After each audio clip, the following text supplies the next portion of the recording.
humans and humaroos weren't always at each other's throats. In fact, humans and humaroos used to get along and help each other. However, it wasn't long until they split. Humans went on to have the Industrial Revolution, while humaroos kept to themselves. Humaroos wanted nothing to do with the factories and machines. They wanted to keep to natural ways of life as much as possible. But it soon became clear most humans did not think the same.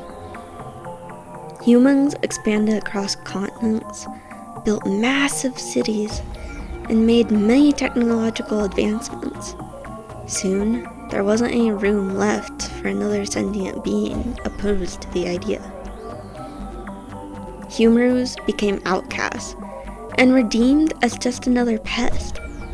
Then, humans feared a revolt from humaroos once they began acclimating to a new way of life.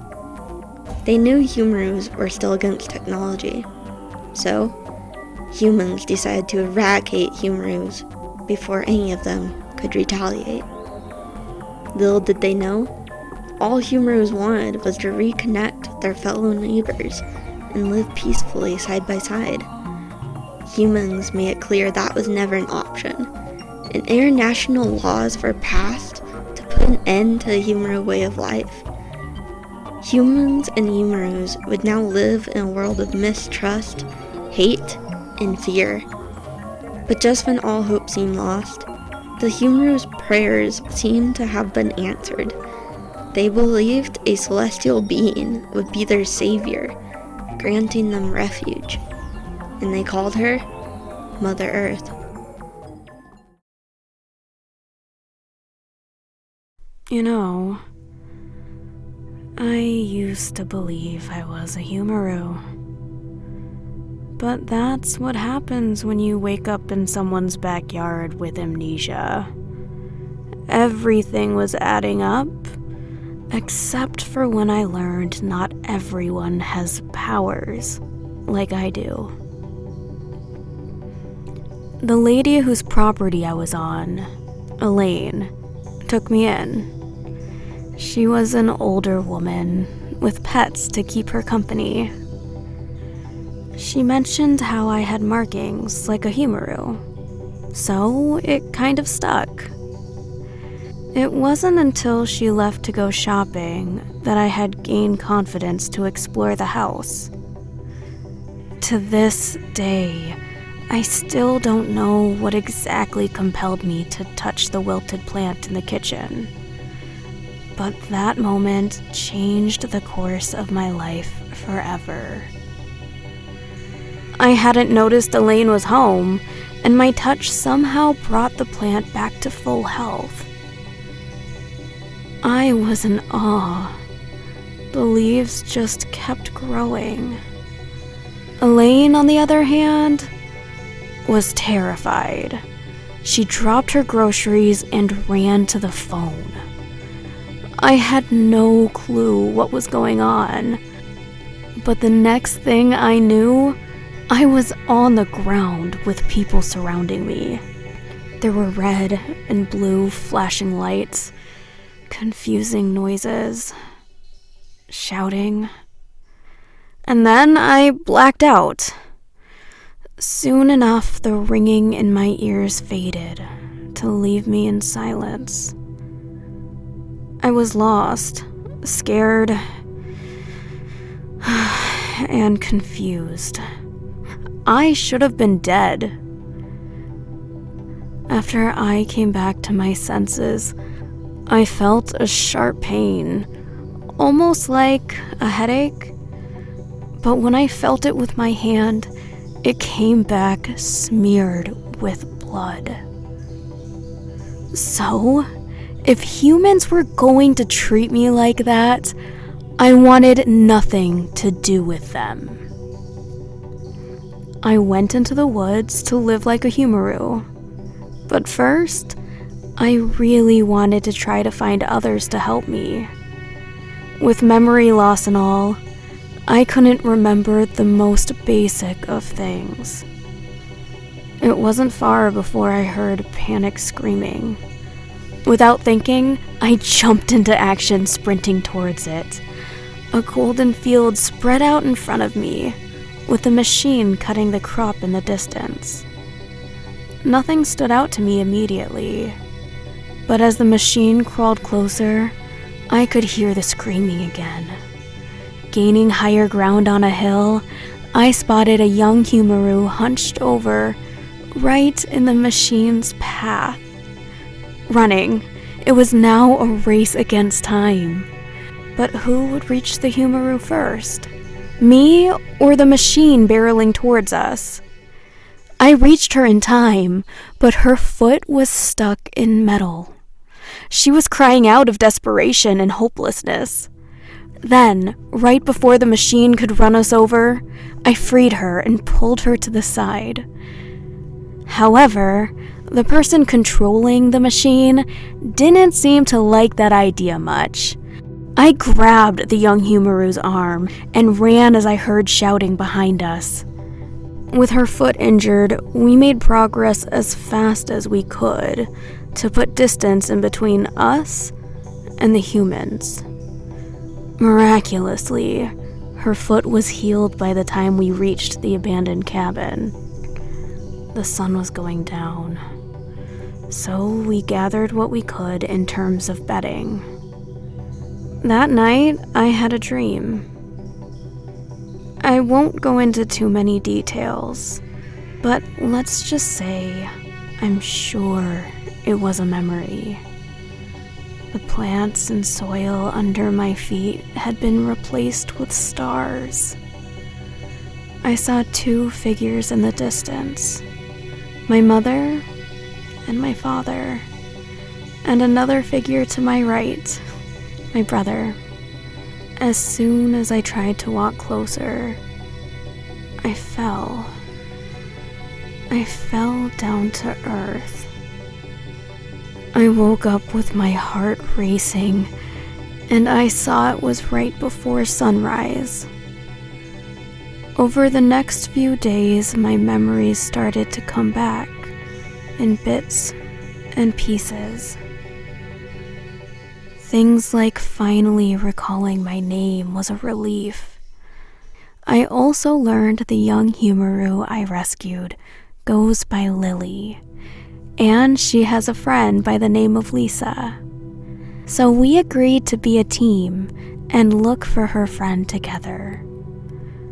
She'd help me gain more certainty in life while I helped her reunite. There was just one problem. Lily told me about her beliefs and the overall humaroo religion, and I was supposedly a part of it. It seemed like Lily saw me as a goddess or something. I sure didn't feel that way. I just wanted to get my memory back and move on with my life, not to be idolized or worshipped.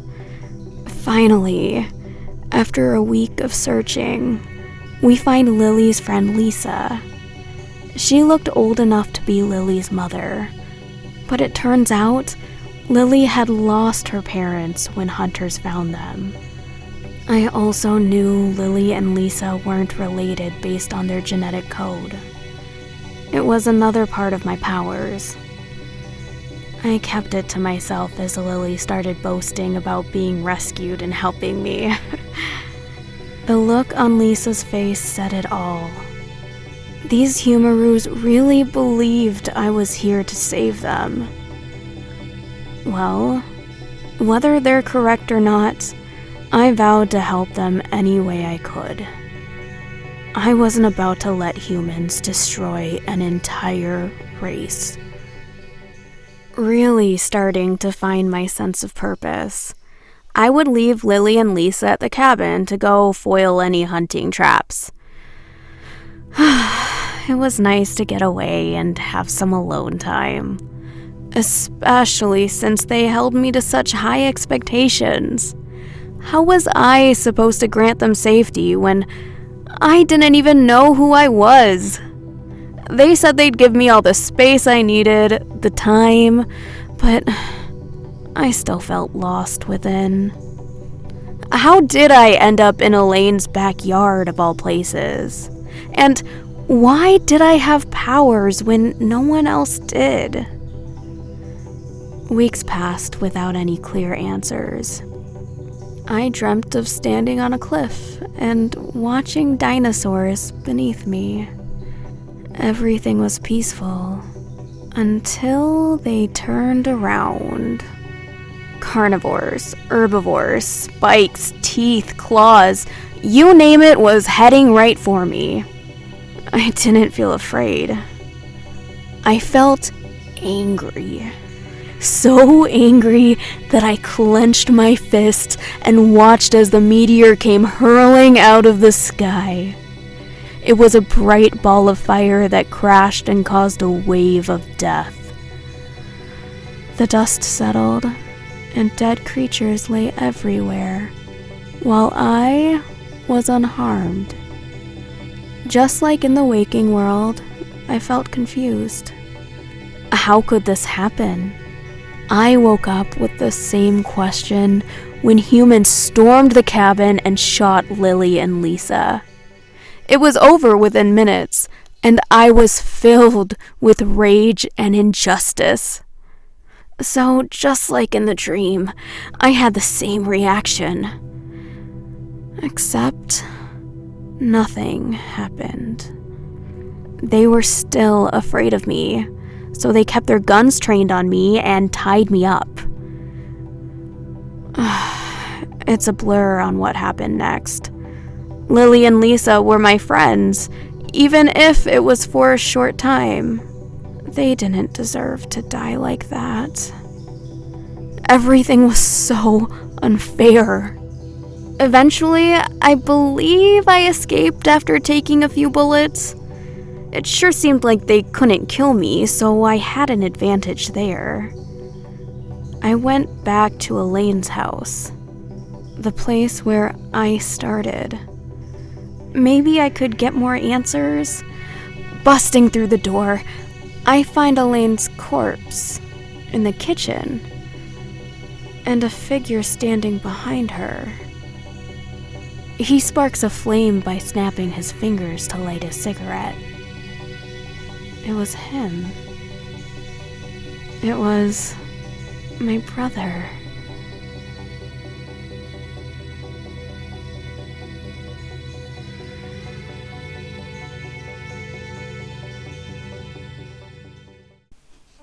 Now, humans had a new threat to deal with and neutralize. They didn't know who this humaroo was, but they studied humaroo religion enough to know this was no ordinary humaroo they were dealing with. Mainly, the human governments feared if this humaroo was the supposed Mother Earth, then she would have the power to destroy the life they built. As Brenda kept helping humaroos, word spread about her immortality. Soon, humans around the world knew her name.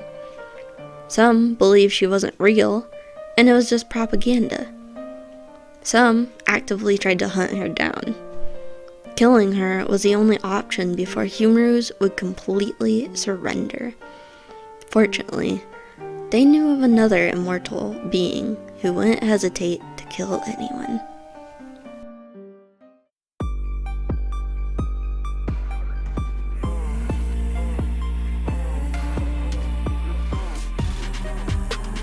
Enigma of the Universe, a story podcast.